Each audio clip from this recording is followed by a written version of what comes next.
It is a very well known factor that the trigeminal nerve is the nerve which supplies sensations to the face. So here you can see the three nerves, namely the V1, that is the ophthalmic division, maxillary and the mandibular division of the trigeminal nerve in this picture. So I'm just trying to explain how these nerves are coming to the to give cutaneous supply to the face. So here this is the cranial fossa. You can see in yellow color you have the branches of the trigeminal nerve. That's the first branch, the ophthalmic division. It is entering into the superior oblique fissure between the lesser wing and the greater wing of the sphenoid, and it enters into the orbital cavity. So that is how that the ophthalmic division enters the orbital cavity.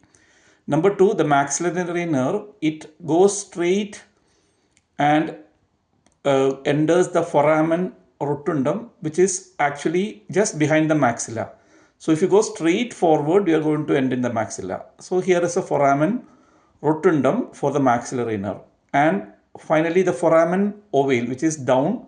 So this is going down towards, this is a mandibular nerve going down. That is inferiorly, the mandible is there inferiorly. So that is why the mandibular nerve is going down. Now, this view is a sagittal view of the skull where you can see the trigeminal ganglion again, from which the ophthalmic nerve, here is the lesser and the greater wing of the sphenoid. This is a sphenoidal air sinus. So here it's cut and you can very well make out the superior oblique fissure here, and you can also make out the frontal branch of the ophthalmic division of trigeminal nerve entering into the orbit. Similarly, you can see the maxillary nerve going straight, as I said. So here in front is the maxilla.